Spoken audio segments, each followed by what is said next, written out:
Así rematamos, dedicamos os últimos minutos a recordar algúns retales que nos deixou a fin de semana.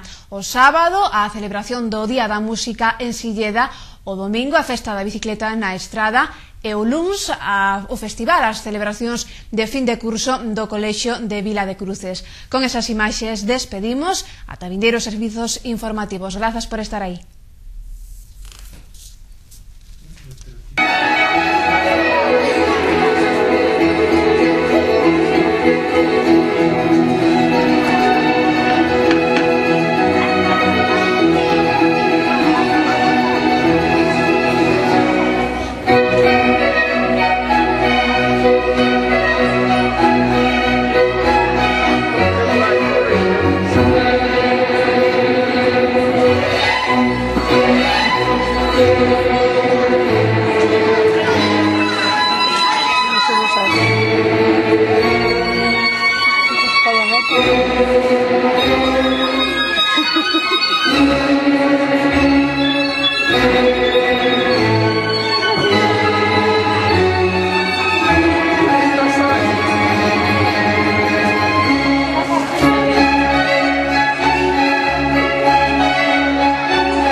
Vale, seguimos.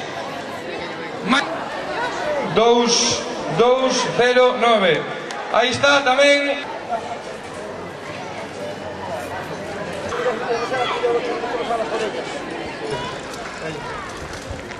Temos aí. Vamos a recoller 2000.